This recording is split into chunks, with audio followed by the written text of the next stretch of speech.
Okay, so I've just started. This is the first time I've actually done one of these. So it'll be interesting. Yeah, I'm doing okay, Caroline. Thank you. Look, I've just thought I'd come on, see who comes on, what questions get asked, and so on. I know there's a lot of people that have been following the videos I've created. Thank you for all of your amazing feedback. You'll hear me keep repeating all of that sort of thing. G'day, Louis. Good to see you, bud. And my beautiful cousin. Hey, Maxine. How are you, Dal? And yeah, so I'll just sort of go over a few things. Basically, I'll probably keep repeating fairly similar things from time to time as more people come on. First and foremost, it's most important that we all keep encouraging each other. One of the things I remember reading about years ago was the survivors to do with POW camps. Hi, Arlen. It's nice to have you on with me, buddy. Looks like a guy, yes, I believe so. So, yeah, in the POW camps, many people died because they lost hope. And one of my main aims is to keep encouraging people, well, all over the world, because it is getting out that far. But first and foremost, as most of you know, what's on my heart is the Australian people. I'm a big believer that we start with ourselves. We immediately care for those in our immediate circle, so that's your family and friends, your community, your local community, so that's your town. Then, you know, spread out until it's your state, and then your country, and then the world.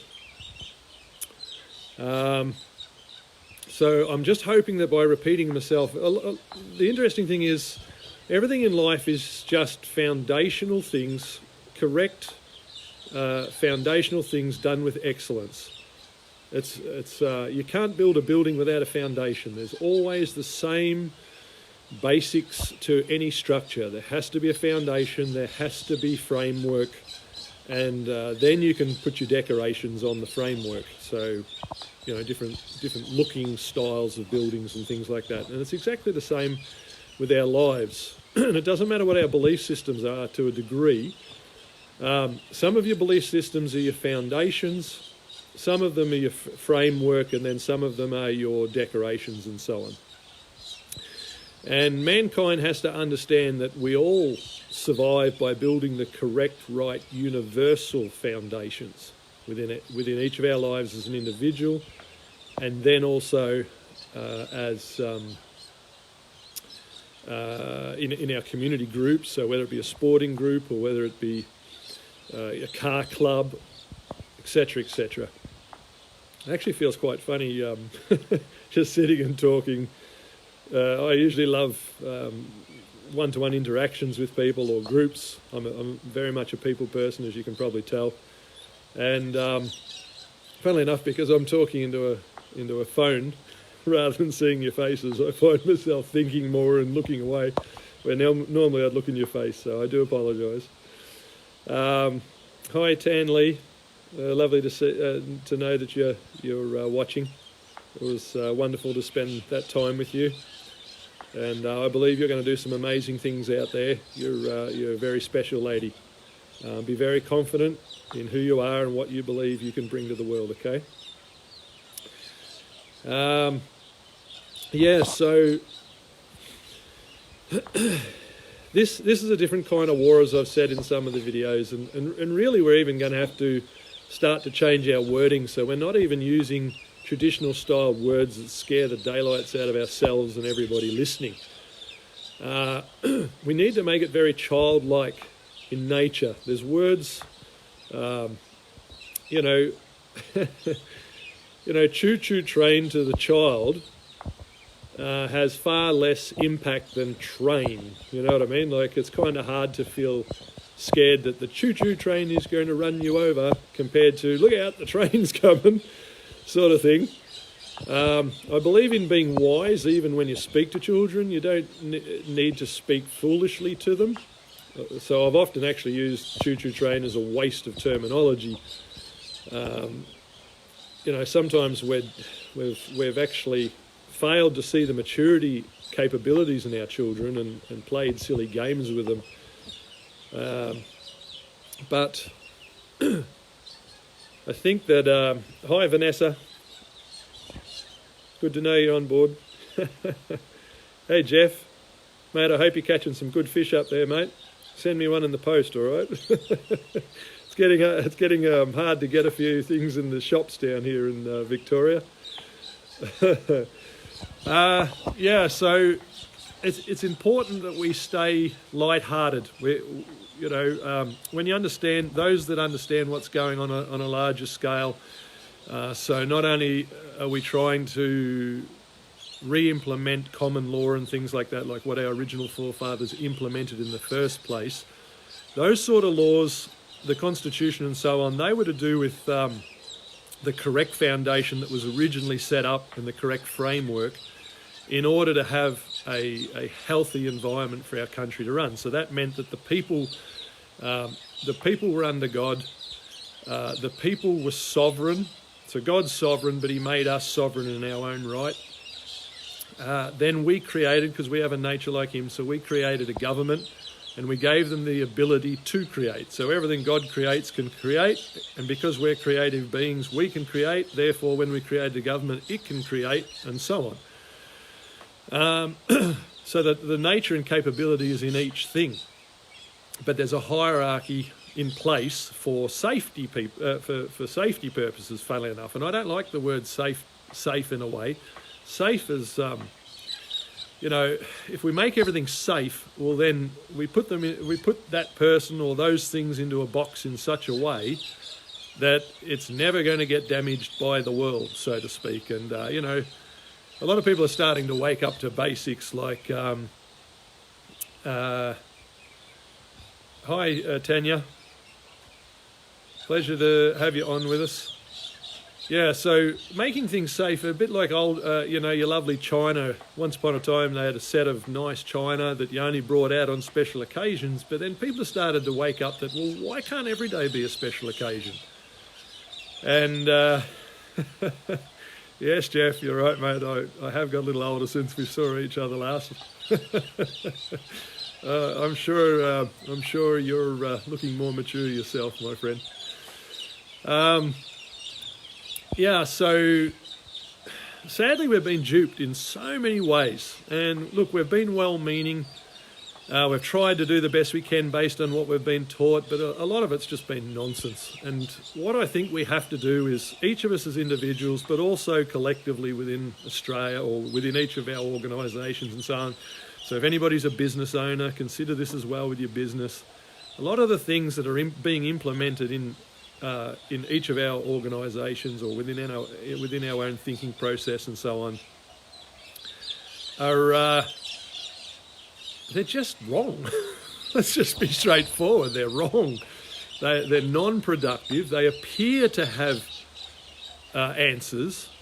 But when you finally run through the whole processing of it, I mean, how many times have we thought down a certain line and we've been living that way for so long, and then we wonder why we keep getting the same negative results? It just doesn't work.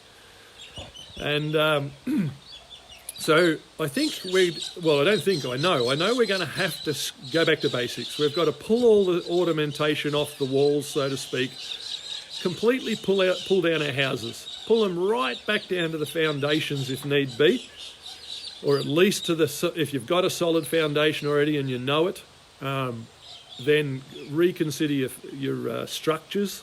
So the inner walls that the plaster and everything's nailed to. Check and make sure there's no rot going on, water damage or termites, white ants or whatever they are. And hi Wendy. And be prepared, have the courage to just reevaluate everything, every possible thing in your life. Question it. This is what I've been doing over the last number of years, just questioning everything and saying, okay, if I allow myself to only come from a humble place, just like a child, and reconsider whether everything I've ever been taught, anything I've ever believed, is even correct, is it even accurate? And then bit by bit rebuild everything up into a solid structure within ourselves. And then when you're discussing with people, whether it's in your workplace or whether it's, if you're a police man or woman, if you're in politics, if you're in the courts, if you're in the hospital structure, whatever it is, we must find the courage to begin to challenge everything, question everything. Just like a child, go back to that stage like children where they're like, but why? But why? Why this? Why that? But why? We've just got to keep going through that process. And interestingly enough, it's how science gets its breakthroughs. It's how inventors get their breakthroughs. I mean, what was his name? Thomas Edison with the light bulb. Or supposedly, because apparently even that mightn't be 100% accurate. So as I was saying, is every bit of information in history correct? We must question everything and dig and dig and dig until we find the truth. And I've learnt that you discover the truth, it's truth when it absolutely rings true in your heart of hearts. It's like when the light bulb goes on sort of thing, and then it can just never be dark in that area of your life ever again, because you know that you know that you know, and every time you apply it, it works. It works every time. Having said that, I have also found that sometimes there's things that we apply into our life. So like children, there's different stages in our life. You've got, your child stage or baby stage where everything needs to be done for you. Child stage where you're starting to learn to do things for yourself, but you still require assistance from more mature beings. Then you go into sort of, teenage stage, early teenage stage. 13, 11, 12, 13 sort of thing. You're beginning to mature, you're going through puberty, so you're having lots of changes that you're not sure about and things like that. Then you go into later teens, and what I've discovered about later teens is that that's probably one of the most dangerous places in our life, I reckon. Because in our later teens, we got to a place where we had a lot of knowledge, but not very much life experience. So we had enough knowledge to actually be a tremendous danger to ourselves. And many of us went and then made some huge mistakes over that time. And then it's probably not till you're 25 or even 30 that you even start to realise, depending on how stubborn we want to remain. Some people are still in their 50s and so on, and still going to, over 28s or whatever, trying to pick up young girls or young guys or whatever the case is, because they just refuse to grow up. So if there's anyone out there still hitting that scene for any other reason than just a bit of fun.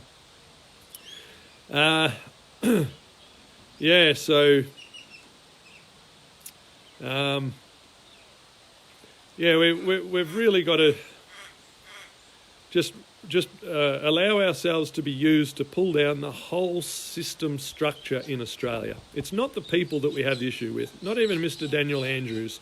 If we all sat down with him and had a cup of coffee and we took the time to genuinely care and genuinely listen, he would start to talk about all the issues in his life, all the things he struggled with, the tremendous pressures he's under in the position he's in, his genuine reasons why he believes what he's doing is genuinely right, and all of those sort of things. So it makes it no different to any of the rest of us. Hi, Hayley. Welcome on. Yeah, we really, really do have to decide to start listening. I was thinking the other day, like when babies are born and they're still in the womb, from what I understand, they can hear. Apparently, medically, they know that babies can hear when they're in the womb, but they can't see. Now, I've realised that from a universal or spiritual or however you want to be able to grasp it, from that kind of perspective, we really don't begin to see others or see circumstances around us and so on until we learn to actually hear. We learn to actually listen. And I learned years ago through an excellent book that I'd recommend everybody to read would be How to Win Friends and Influence People by Dale Carnegie. It was the first book that I actually picked up and started reading next to another excellent book called Proverbs that just is full of wisdom, just drips with wisdom.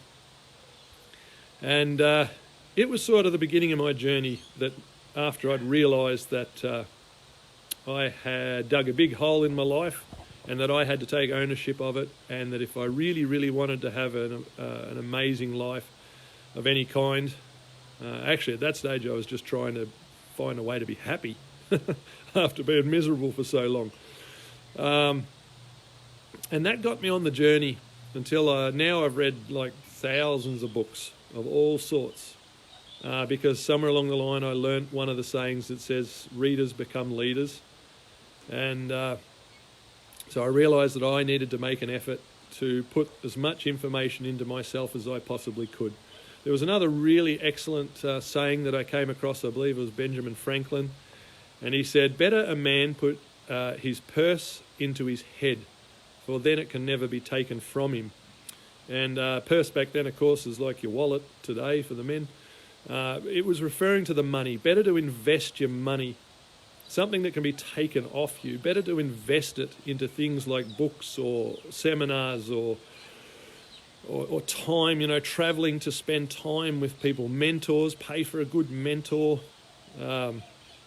those sort of things. Much better to spend your time, invest your money into things like that, so that it dwells within you for the rest of your existence and it can never be taken from you. And that is most crucial. There's going to be a lot of people today with the current environment we're in that are in for a rude awakening if they haven't already begun to experience it. All the years that they put into buying and building big houses or owning flash cars or boats or holiday homes and all those sort of things, it's all going to count for nothing very soon. Those things are going to get stripped off us left, right and centre before we come out the other side of this. But what I'd encourage people is that rather than worrying about that, just recognise that none of it was really ours anyway when you understand it. And I said it in one of the videos.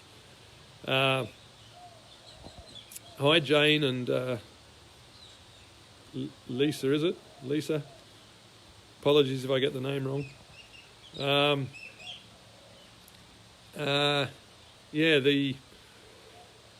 Lost my train of thought there, busy saying hello. So much information, there's just so many things to share. I'm getting so many messages from all over the world of people who are losing hope. And that's why, as I said at the sort of earlier on about the information to do with POW camps, how many people gave up when they were during the war, when they were in POW camps, locked down. They do psychological warfare on them and all those sort of things. And even if they don't, if you're not being fed properly and you've got no real motivation, no avenue to have motivation in life, Hey, Peter. Afternoon to you too, my friend. People are going to lose hope really quick from the choice to not think about their future. Now, some of the POW stories of the survivors, one in particular that spoke to me was this particular guy that took the time every day to sit down and think, to meditate. True meditation is simply thinking, considering, pondering, running things through your mind over and over and over about things to do, like about good things. So memories of everything that you enjoyed in your past, appreciative memories or thoughts to do with what's happening right now. So anything that still exists in your world that is a beautiful and amazing thing. People, especially people, or things that people have said that are kind, things that people have done where they went out of their way for you and so on. And things to do with the future, especially things to do with the future. And this particular guy who was a survivor of the POW camp, when he was interviewed later on, and I believe he was either only the only one or one of only a handful of people who survived out of his camp. And when they asked him what they believed it was, he said it was the fact that I kept running this scenario through my head. Every day I would take the time to wander in my mind through my favourite golf course back home. And I would see myself teeing off on every single hole, and I would imagine the shots, and I would imagine myself picking the ball up out of each, the hole, on each green, and so on and so on. And I kept reminding myself, I kept encouraging myself of how amazing it was going to be, how the weather was going to be beautiful and so on, the day that I'm back home playing that golf course. So I'm hoping that by talking about these things, one, we must attempt to keep everything light, keep it fun. We're going to win this by being childlike, not childish. Childlike has excitement and belief for the future. They're open and teachable and willing to learn, willing to have a go. Give me a go, Dad, I'll do it. That sort of thing. Or, Mum, can I help? Childish is fear-based. It's like the little child hiding behind mummy's skirt, unwilling to come out and meet a new stranger, or who could just simply be an uncle that hasn't managed to visit in a while, or any of those sort of things. G'day, Brendan and Asen.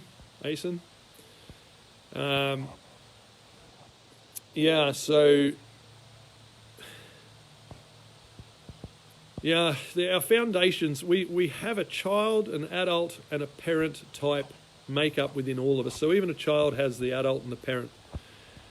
So we must learn to talk to our children like with maturity and trust that they're far more mature, like they're capable of handling far more mature things than we give them credit for. And then how many times have they spoken in a very wise parental type advice to us when we were in a place of frustration or concerned about something or whatever, and they just gave a pearl of wisdom. And I know that the universe uses each of us at different times, so we'll miss it if we're not humble enough. Yeah, g'day, Stephen. We'll miss it if we're not humble enough to realise that the universe is talking to us through many avenues, especially through people. Everybody. The universe can talk through anybody at any time to give us our answers, but if we're too proud to think that somebody in our business who's just an employee, or love the hearts, guys, or whether it's our own child or somebody else's child, they're overplaying and with our children or something, and all of a sudden they come and say or do something that often could just frustrate us when we're not in our right mind. But it's exactly the answer the universe is trying to give us, but it won't give it to an arrogant parent or when we're coming from that place within ourselves that is an immature or arrogant parent. And it just won't give it to us until we're in that childlike state. Although the universe is extremely ancient, it is also extremely childlike, and that's why there's so many games and all those sort of things. And the universe talks to me constantly in game-related things, and that's why I pass some of this on, because it just seems to bypass all of the confusion that our more supposed adult mind gets cluttered down in. Hey, Michael. And Vanessa. Yep, very true. Thanks, Vanessa. Look, guys, if you've got any questions, feel free to ask some questions. I'm just sort of chatting away at the moment, a bit like I normally do with a video. But as I said earlier, this is the first time I've done one of these live chats. I just wanted to get a few things out there first. I'm not a real techie person. It's not that I don't know about certain things. I did quite an advanced computer course back just before the 2000 bug, and but I didn't bother to go on with that side of things. The doors didn't open at the time because of the 2000 bug. Hey, Raymond. And but I realised that the reason I had been encouraged to do the course at that time was in preparation, funnily enough, for now. That's another thing I'd encourage you all. I learnt that everything that I ever went through in my past, including and especially the most difficult times in my past, were mini training grounds, especially for today and the things that are coming in the future. And if you can grasp that and get past the hurt that you might still be holding, or the unforgiveness you might still be holding towards the person who did it, person or persons, or the situation, or your boss fired you, or whatever it was. You did your best and he didn't seem to understand, whatever it might be. It's the inability to mature in those areas, that is preventing us from being able to access the key that was hidden within that very special gift in disguise. Our greatest growth does not come out of our best times. It's always come out of our most difficult times, the ones where we really had to dig at it and really had to struggle and strive. So like learning to walk, or like the grub that had gone into metamorphosis, and some of those words are a bit of a tongue twisters, aren't they? And then the butterfly, it didn't just jump out, ta-da! It had to struggle its way out of that cocoon. And any assistance given to it actually takes away the necessary struggle, in which strengthens its muscles sufficiently for it to be able to stand up and stretch its wings out to dry and then fly. And many times we've done a disservice to each other through attempting to help at the wrong times. If mummy always does everything for little Johnny, then little Johnny is going to grow up to be a royal pain in the backside. And someone who marries Johnny, or would love to love Johnny, is now forced to become Johnny's mother. Johnny treats her like a mother. Johnny wants to hide behind a skirt like his mother. Johnny expects his wife to be a servant of him, rather than a healthy, mature partner for him or with him. And vice versa. Immature, spoilt young ladies grow up to be immature, spoilt mothers and wives, and cause great harm to their marriage and their families. They create little Johnnies with all good intention. I love little Johnny. My life didn't go perfect when I was a child, and I'm going to make sure my son never has to do anything and all of that. Well, they're just creating a world of hurt for Johnny in the future. Whether it be Johnny or whether it be little Susie, if you know what I mean. Fathers that let little Susie wrap them around their finger. They might think it's great. They might enjoy, my little precious. But your little precious is going to turn out to be a royal nightmare for any man who attempts to marry her and to love her and treat her, if he has the maturity, to love her and treat her as the queen she deserves to be, and that you are trying. So you're trying to keep her as a princess, but you're refusing to grow her into a queen.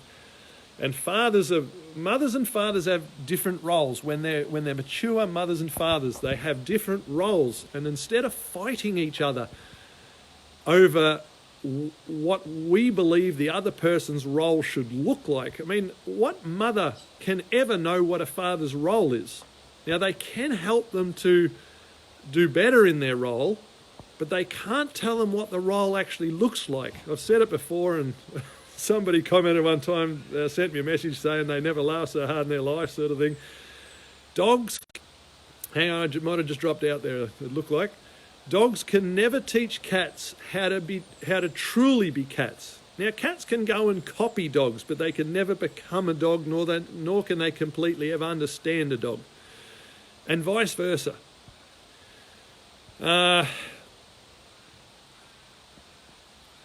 Parental alienation is a huge problem in society. Absolutely, Raymond. I'm 100% dealing with that myself right now.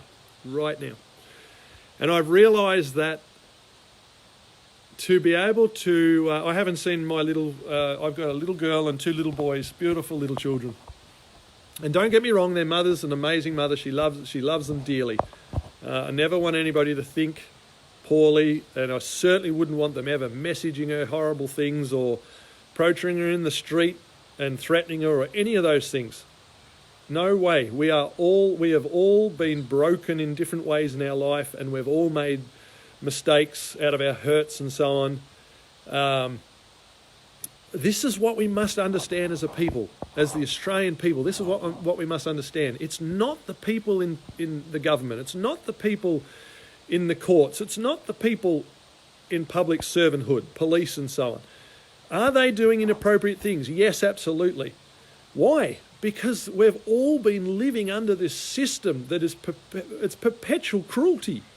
We're all living under domestic violence. We are within the Australian family, which is a unit within the world family. Now, it's going to be a huge thing to try and change the whole world. So that's why I've compartmentalised it. I've broken it down to something I can genuinely believe that I personally can make a difference in until it's achieved in my lifetime.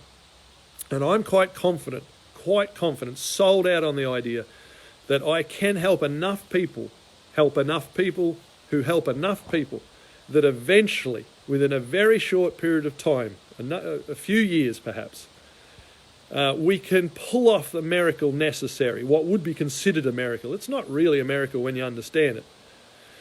A magic trick done to a child seems like magic, or a miracle. Make Johnny believe that the coin has disappeared. Oh, Dad's a magician. No, Dad just learnt a simple trick that done right can make others think that he's a miracle worker. Can I do it on my own? Absolutely not. Everything in the universe is designed that way. No man is an island, as they say. So it requires a team of people. Even the athlete who wins the gold medal requires all of the workers in the runner factory that he'll never meet to put those shoes together. Somebody had to design the shoes. Same with all the other clothes that he wears. Then he has to have people who produce the food that he eats, and the employee at the shopping centre who puts his food through the cash register. And we are all a unit that works together like an ant farm. We are so intricately woven together that the madness of thinking that we can speak disrespectfully to somebody else, or steal from somebody else, or fail to assist them when they've got a flat tire, or I mean, if that's a girl that's got her car, a P plater and her car's broken down, and we all just drive by, that's somebody's daughter. That's somebody's daughter that could be left in the dark or struggling, to try and lift the tyre or perhaps she hasn't been trained with the jack properly and it comes off and crushes her hand or something. Like, if we hurt one, we hurt all. If we fail to assist one, then we've actually failed to assist ourselves when you can grasp it properly. We're so focused on what matters to us that we fail to realise that in order for the cycle to be completed the correct way, then it requires us. United we stand, divided we fall. Yeah, absolutely, Raymond. That's spot on. Spot on. Yeah. There's a saying I heard I read in a book of wise sayings that said, wisdom cries aloud in the streets. It cries aloud. So I spent a lot of time thinking on that. I thought about it and thought about it and thought about it and tried to imagine what that could possibly look like until I realised that wisdom is crying out to us from the billboards at times. It's crying out to us from people speaking, even, you're putting your shopping through and a conversation is going on behind you or something, and somebody says something that was actually meant for you or for me. You know what I mean? And because we didn't care enough to recognise by hearing, as I said earlier, babies first hear. They hear while they're in the womb. Now, what gets birthed out of a womb? New life. Okay? And when new life is formed, it can see. So first we must learn to hear and then consider before we're birthed into something new and begin to see. Thank you, Raymond. I appreciate you telling me I'm a good man. I appreciate that very much. And yes, we must all learn to actually believe that about ourselves. So if we can't love ourselves, if we can't think highly of ourselves, it's little wonder that we can't see the good in others. It's like we've got lenses on. In the movies where they got sort of the crazy scientist, the mad scientist, and he's running around and he's got those glasses that he would flick the different lenses. And I know more traditionally today we've got the microscopes and you just adjust them in their ability to focus. But the older style ones, they had different lenses and they'd flick them. And it's like we're wearing in our inner eyes, we're wearing these lenses that are dirty of different levels, and they're our belief system. So, that person's black, so they must be dangerous, or they're a female, so they mustn't be very intelligent, or there, Lee, you speak French, I believe. Lovely. Bonjour. Ça va? Yeah, so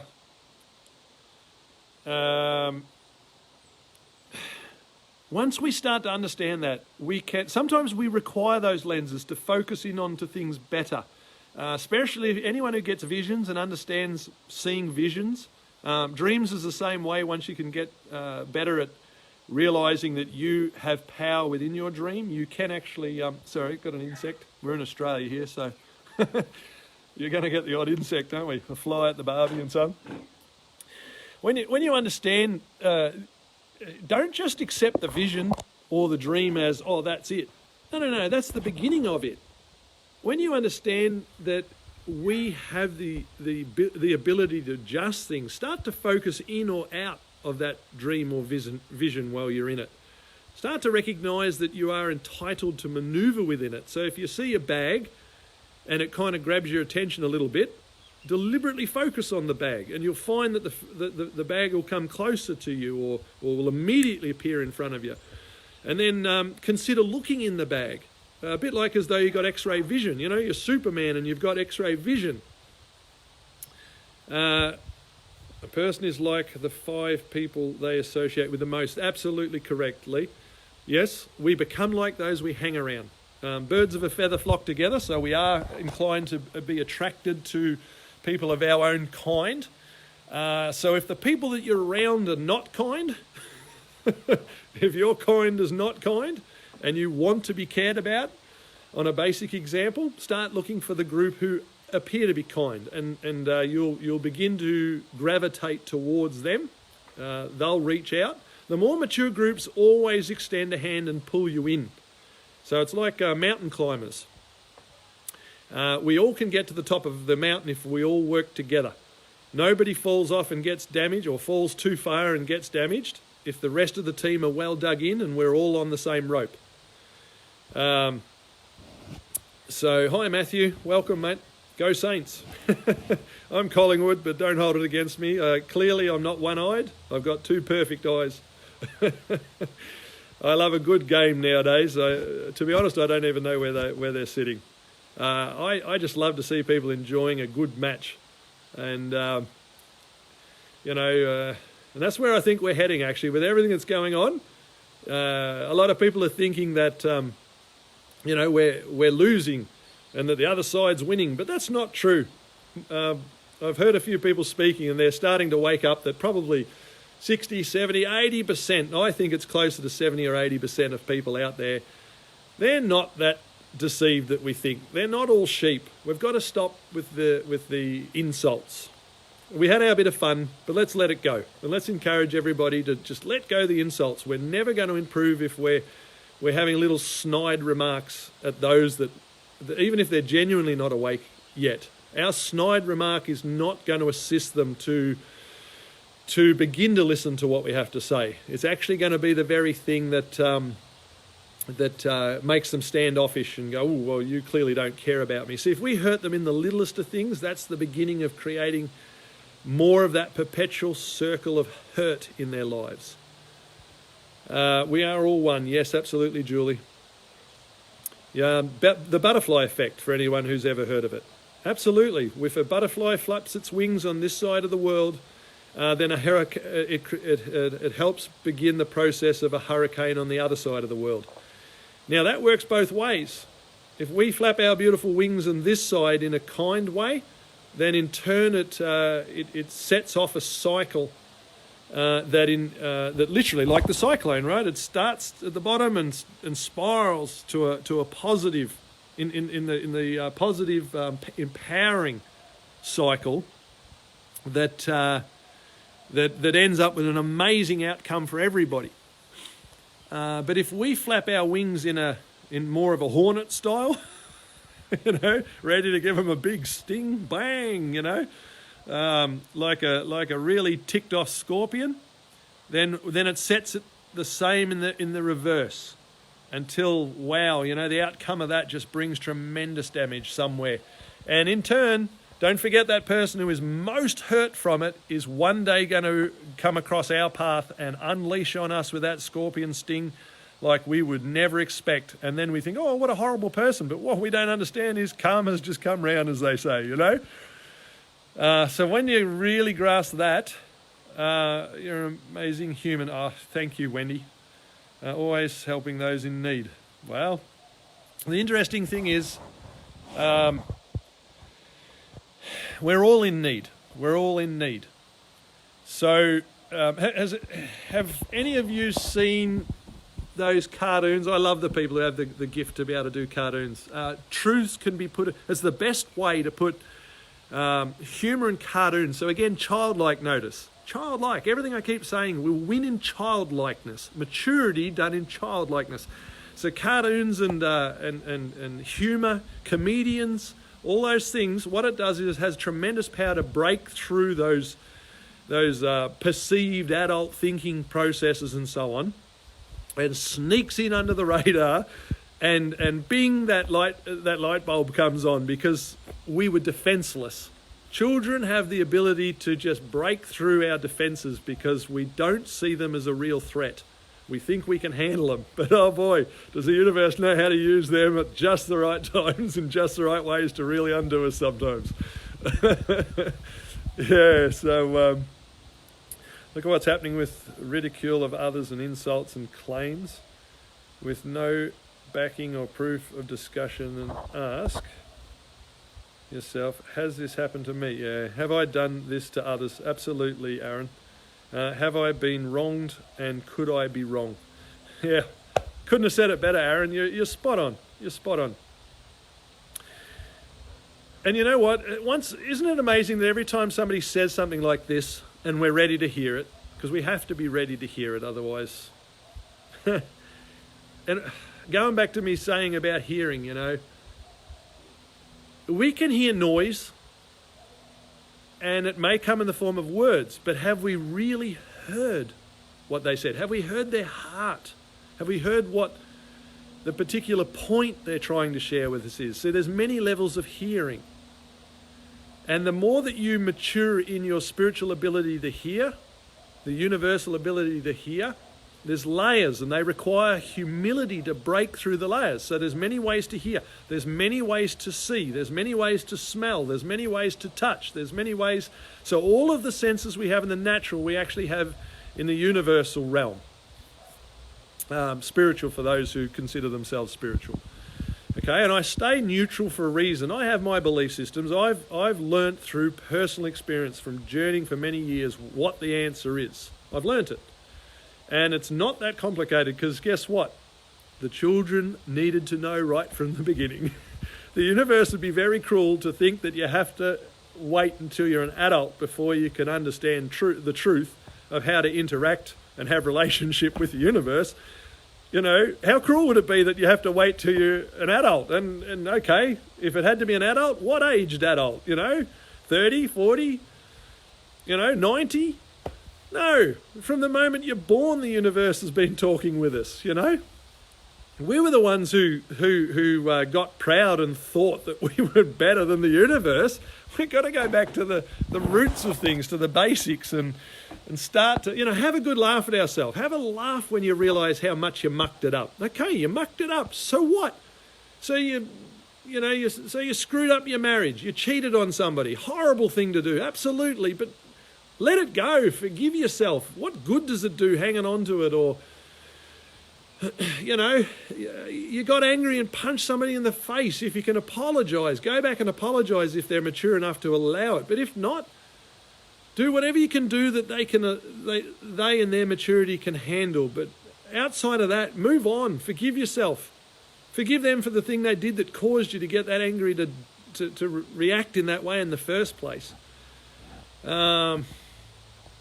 Hearing and listening are two different things. Yeah, exactly, Lee. Yep.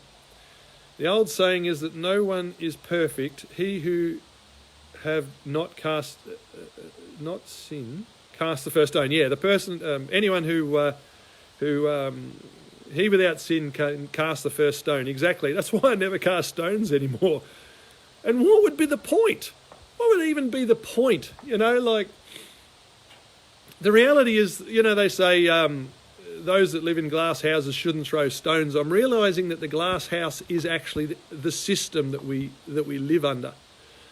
And so it's like, if you can imagine it, it's like a lake, but domed above our heads, if that makes sense. Or perhaps we're living in a sphere, a complete sphere. That might even be a better way. Maybe the house, the dome we live in is a complete sphere, which I believe a wormhole actually is meant to be when you look at it the right way, interestingly enough.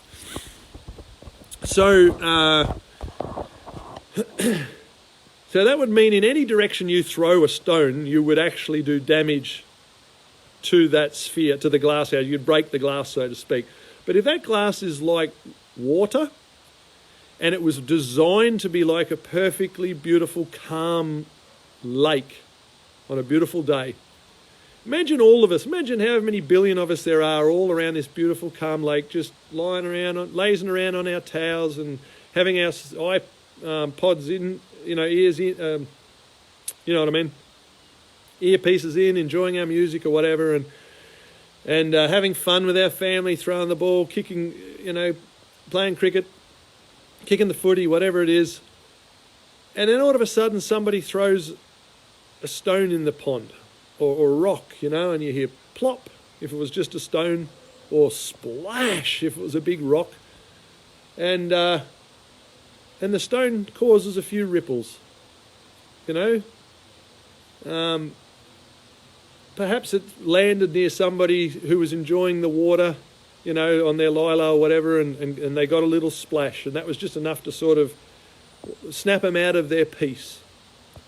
But if it happened to be a big rock, perhaps it splashed out onto the edges and got some of the people on their towels and so on, and the noise disturbed everybody's peace. They snapped out of the peace they were in and the enjoyment they had with the people, the conversations they were having and so on. And I'm glad to hear that, Lee. Yeah, and then because of that, you know, somebody became frustrated, so they threw something back, you know, towards the person, but it doesn't actually hit the person. It also hits the water. So again, it created more ripples and it created more splash and so on. And bit by bit, because more and more people were out of their peaceful mind and peaceful place and so on, they got caught up in this system of throwing things at each other, but it only ends up hitting the system. Sometimes it hits the person, sometimes it just creates the ripples and the splashes and so on, and the noise in what was a perfectly calm lake. Could you imagine the turmoil of billions of people doing this? And water going everywhere, and people now afraid, thinking they're going to be drowned or are getting drowned by the tsunami of water that's washing onto the shore, and people in the water literally drowning because they can't even keep their head above the water and so on. The more you kind of grasp it, the more you realise that is exactly what we're going through.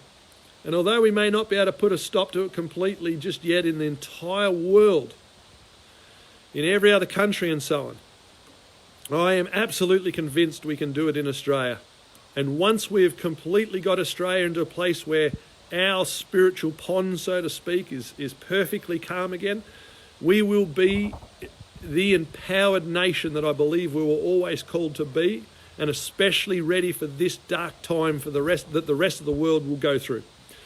I'm quite confident America will be brought to its knees before this time is out, militarily wise, and the world will need a leader. We don't need military in the future. We need kindness. We need confidence. We need courage. We need childlike maturity that is then able to parent in a healthy way, etc., etc., that can have genuine, pure, heart-to-heart, adult-related conversations with the leaders in the rest of the world, and meet their needs. See, a healthy parent is well-positioned, and they provide the resources to their children. So if we become that perfectly healthy country, we will have a perfectly healthy child state as a country. We will have a perfectly healthy adult state as a country. Hi, Kelly. Welcome. We will be in the perfectly healthy parental state to be able to assist the more immature sibling nations around us. And when America's on its knees, they have made lots of mistakes. They have been a bit of a bully at times as a older sibling, but they've never failed to care about us and to remember that we are a sibling. That's why we're allied with them. Have they taken advantage of us as though we're a younger brother? Absolutely, at times, in their own best interest, they've taken advantage of us, but it doesn't make them bad people. It doesn't make them a bad nation. And they're going to need their younger brother. The beauty of younger brothers is, I'm the youngest in my family, and the beauty of younger brothers is having lived under all of the abuses of their older siblings in different ways and at different times, their rubbish, their crap, was the exact fertilizer the universe intended for the younger siblings to wade through in order to get the right nutrients. So if we were a tree of sorts, which we all are when you grasp it, there's many things about the tree that gives you perfect examples of our journey and the fruits we produce, which are our abilities and our giftings and so on. Do we, when we provide them in different ways, are they healthy, nourishing, lovely, fresh fruit, or are they dried, withered, horrible, nasty tasting fruit? the manure thrown at us is the universal gift in disguise, as I keep saying, for us to draw the nutrients on in order to grow into the best, healthiest, oak tree, something that spreads its branches and provides a refuge for many animals and so on to live in, and shade for animals to gather under, and all of those sort of things. You literally just described a dream I had with people drowning. Check out my video on the wall where I discuss the dream. Yeah, I had in 2007 that I only posted a few days ago. Yeah, Aaron, I'm glad to hear that, my friend. Although I may not know you personally, I have made everybody my friend by choice. They may not choose to make me a friend. It's not my business. They can make me whatever they like, and they are. But I've just decided that I have one life, and I'm in an amazing world, amazing earth with a crazy worldly system. The world is simply, when the universe looks at it, the world is the system that's running, and we were placed in it, funnily enough, to bring a correction to it. That was the whole purpose of us being here, to wake up, to mature to a place we wake up and realise that as individuals, we are the empowered ones. The world has always changed when one man or one woman decided enough was enough, and that they weren't going to wait for somebody else to begin. They would begin, and if others chose to join, fantastic. The world would be changed in that area for the better so much quicker. And when every individual in Australia grasps that, and they'll grasp it by watching others who grasp it, they'll see it by what we do, not by what we say. And they will see that we believe what we say in the actions that we do. So, and that will empower them to wake up. They'll begin to believe. They'll see it's possible. And then all you have to do, once they've grasped that, is help them, point them in the right direction to the very thing that they personally were called to by the universe to begin the process in. And then others will get around them and help them achieve what it is. So like I said earlier, the marathon runner who wins gold, the universe provided all those other people to produce his shoes, to help him with his training regime, send him the right coach, all of those sort of things. There's a saying, when the student's ready, the teacher appears. And interestingly, we're all the student, and at the same time, we're all somebody's teacher, ready to appear. And funnily enough, the teachers have been around us all our lives. We just weren't listening. Many of them knew we needed them, and they didn't waste their time speaking because they knew we weren't even paying attention. So why would they bother? A wise teacher doesn't waste his or her words. Wisdom cries aloud in the streets. So I've been getting around talking to people like this in different ways for quite a while now. Have I gotten better over time? Yes, and like a rocket, building up speed. We get better and better and better once we begin to trust in who we are and what we're called to, and start to release the brake. It's a bit like we're driving with a handbrake on. You know what it's like? You get in the car and you go to drive and you're like, something's not right. I don't know what it is, but based on what I know this car should run like, it doesn't feel like it's running correctly. So you start looking around, and all of a sudden you realise, I've got the handbrake on. So if you just release it, bang, you'll take off. But many of us start to realise that something's not right, and we begin to discover it's got to do with the handbrake, but we're not really trusting ourselves enough to believe that we know that it's the handbrake. And perhaps it's because we're afraid, for many reasons. Sometimes we're afraid that if we release the handbrake immediately and shoot off like a rocket, that we won't be able to handle it, and we'll end up crashing. Or sometimes it's we're afraid to release the handbrake because we're afraid that others will be concerned with our, they'll believe we don't have what it takes. and we're worried that they will be upset with us learning to drive at full speed, etc. Hello, Celine. Pleasure to have you on with us. Feel free to ask any questions. I do get lost in my talk sometimes because I get visions as I'm talking.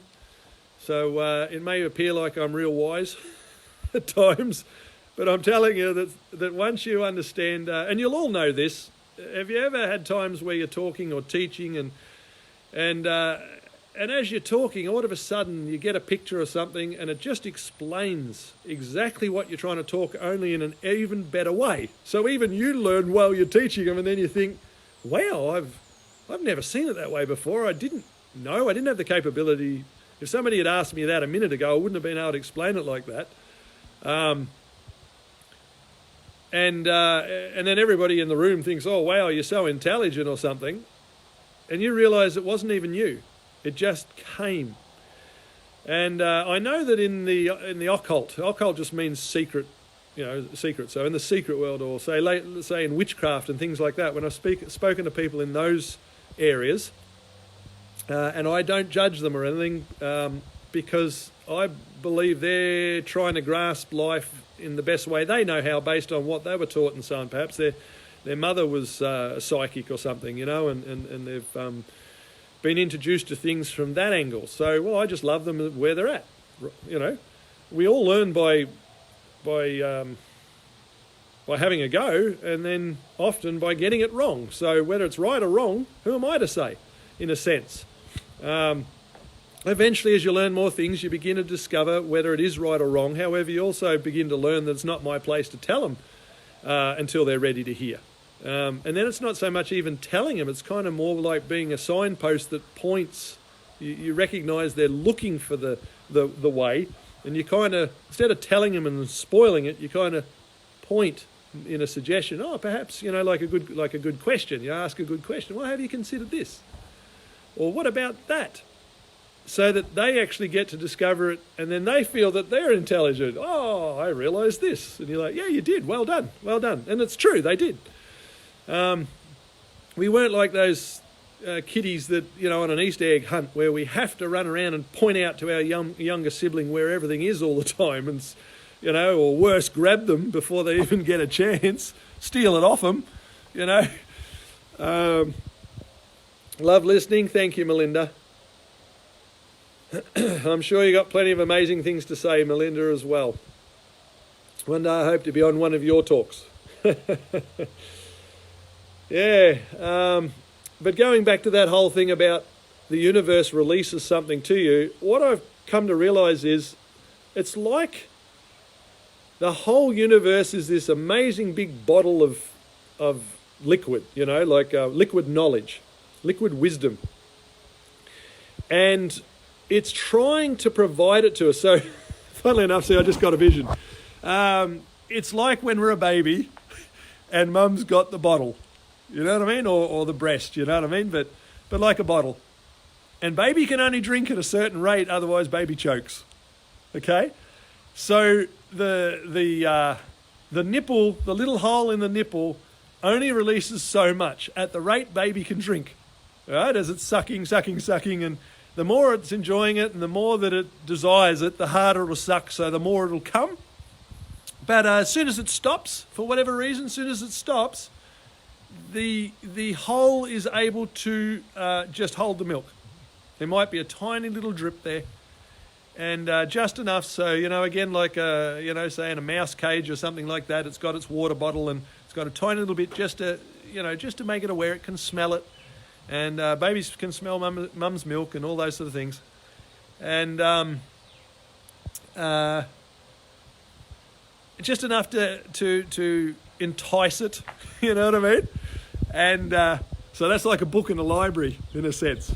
Sometimes you just, something, it's just something. It doesn't have to be milk, literally, The universe's milk comes in many forms. And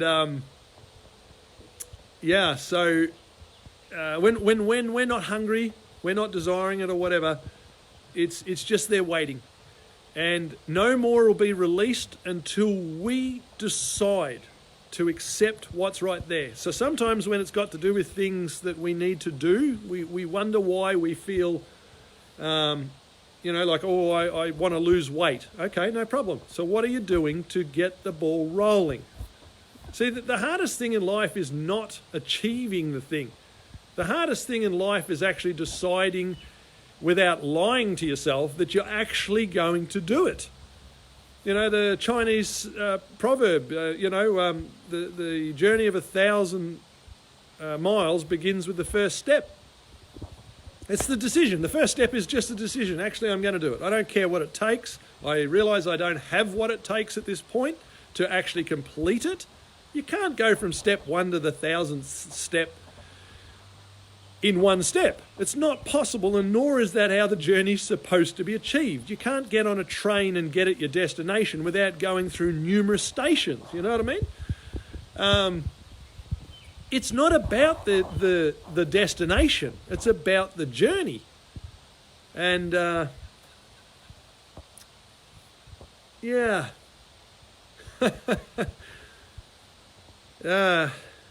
many things, hey? I don't know, guys. Look, I've been on for a while. I'm happy to keep talking a bit more if anybody's still wanting to continue. I will need to stop and have a drink at some point. The first person who says, yep, keep talking, I will take that as... Hang on, got a few messages coming through. It might spot. Vanessa's watching. I'll give Vanessa a wave. How about that? That's something that I've started doing everywhere I go. I've been saying to a few people lately, especially the ones that want to be nasty, I just say to them, sometimes it requires a perceived fool. I'm not a fool, I know that. But sometimes it requires a perceived fool to reveal the foolishness of the environment around them. So the police the other day that we had a lovely time together, they arrested me twice. Never got a single piece of paperwork off them. And that's when I went to the courts because I was attempting to go and be heard in order to see my 3 beautiful little children that are being held from me. But you don't see me crying, do you? Does it hurt in my heart? Yes, absolutely. Do you know what? We're all hurting in our hearts, all of us. That's why there's so much anger and frustration and all those sort of things. We're all carrying the wounds from this system. And that's why the police are getting frustrated. When I walked in, because I've realised the answer to this is just stop playing their game. I had a sibling who used to want me to play. They were an older sibling. They wanted me to play games with them all the time. And I discovered after a number of years of being hurt by them in numerous ways, literally physically at times, other times often psychologically, especially through the games. They couldn't let me play chess they couldn't just beat me, they had to thrash me, and they had to thrash me in a way that was just humiliating. And then when I finally decided, no, I don't want to play, I'll just lay the chess piece down or whatever. Then I got the threats, you'll play or I'll bash you, Now again, it's not about that particular sibling, I've let it go. I'm grateful now for that experience because it's given me the realisation and the courage to be able to do what I did the other day. I attempted to walk into the Dandenong courts and I wasn't wearing a mask and I was and I decided that I was not going to go through their terrorist detector. So I attempted to walk around the detector and a lady immediately walked up to me and hit me with both hands fair in the chest, open-handed, but she was showing her authority. And I stopped and I immediately said to her, why are you assaulting me? Why do you feel the need to assault me? So she immediately pulled out her mace and went to squirt it in my eyes. And she was half my size. And so I understand. She felt threatened and so on. She doesn't know me. And naturally in their training, everybody's a criminal. That's why the police treat us that way. They can't help it. When they put the uniform on and go to work, they have been so conditioned that all they see is a criminal. Now they're being trained that we're terrorists, and they're also beginning to believe we're a virus. They're at war with terrorists, and they're at war with the virus. Isn't that interesting? And guess who? This system, this one world system, is labelling criminals, terrorists and viruses. That's right, the people. The courts see us as all that. They have for years. The police see us as that. Even the best of them. It was well-meaning. They're flipping and flopping backwards and forwards between their right mind, attempting to be a kind being, doing a role to serve and help the community. Yeah, a lot of people got that. Oh, the hearts that are flooding right now. You guys are grasping it. Yeah. Hi, Moggs, who just came on. They're flipping and flopping. I noticed it at the courts when I was there, and they were all taken in the end. There was people there. There was police and the PS officers or whatever they are, PO officers.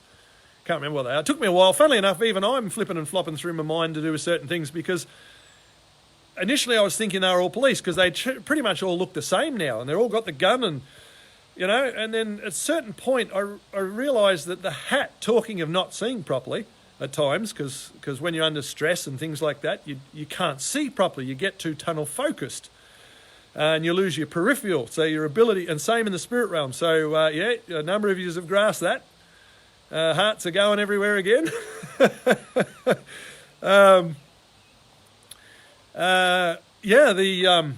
You lose your ability to see correctly in the spirit realm, and so that's our real correct mind when you understand it, and that's coming more from your heart than your brain. Funnily enough, even science and so on is beginning to discover that our memories and so on are not actually in our brain. They believe they're encased around us, a bit like with our health. The medical field knows that we have this special sort of a bubble that's produced that the viruses have trouble getting through. The happier and so on you are, then the bigger the bubble, and the more depressed and so on you become, then the smaller the bubble, and the virus can get through easier. And isn't that interesting? That what sort of environment are they creating? Right, one where people are in fear, because fear is another thing. One where they're in fear. They're alone. Many are alone, lacking human physical touch. There go the balloons again. Yep. Lots of realizations happening today. Hey, all of those things that we as living beings were designed by the universe to experience in order to be in a happy, healthy, confident state. I'm getting away from the word safe. So they keep talking about safe, because safe is actually not mature. It's not mature to have a safe place. The universe didn't intend for us to be safe. It intended us for us to be empowered to go out there and overcome. We didn't need to be safe. We needed to drive dangers away, so there was no need for safety. Does that make sense? You create a fire and the wild animals can't come in, And our fire, to do with our health, is that bubble around us, in a sense. When it's so on fire, no virus wants to come near it. It's like, no way, I'm feeling the heat. I'm not going anywhere near that creature. You know what I mean? And another thing that you could call it would be healthy boundaries. Healthy boundaries. When you set healthy boundaries with people, or you set healthy boundaries with circumstances, and in this case, I've grasped it well enough to realise that I need to set, and we need to set, healthy boundaries with our government, with each of the departments within the government, including our police. They're our police, they're not the government's police. Okay? And we are the masters, they are the public servants, but we need to be good masters, kind masters, understanding masters, forgiving masters. Consider it a little bit like, the owner of a business. If you're a horrible business owner, who wants to work with you? You're creating a system just like we're all living under. But if you're a kind business owner, then you create the kind of system that all of your employees flourish in. They thrive in. They desire to be in. They love coming to work. They love You create an environment they feel empowered, not safe. They feel empowered to. Safety is the presumption that everyone's living standards are equal. Yeah, exactly, Scott. Well done, mate. They feel empowered. See, if they're feeling safe, they're feeling safe in not saying anything, not bringing anything to the table, lest they be ridiculed for it, lest they be criticised for their thoughts and their opinions. Somebody remind me about opinions. I'll talk about that in a minute. As a universal vote. That's why they're trying to shut down our opinions. More hearts, lovely. So see, each environment is literally a mini version of the global environment, the universal environment. The universe's system is the empowered one, the one where, see, the universe does not doubt itself. It does not need us to stroke its ego and all that sort of thing. It was happy for forever before we came along, and it can quite happily be happy and confident within itself, enjoy its own company and everything for eternity to come, if none of us ever decided to journey in the future with it. Okay? And so therefore, when we mature into a place equal to the equal but different, like Scott said, equal, this idea of being equal. Who needs to be equal? That's the same as conforming. That's what they're trying to do. They're trying to legislate us into conforming. So they want us all to be Barbie doll. You know, like a teenager, they're all got blonde hair and all that sort of stuff, trying to be the same. Don't be the same, for crying out loud. Imagine if all the stars conformed in the sky. Oh, let's all conform and twinkle the same way. Oh, yeah, that'd be a really amazing sky to look into, wouldn't it? Every planet looked the same, every star behaved the same. What craziness. Yeah, so many are afraid to state their opinion. That's right, Moggs.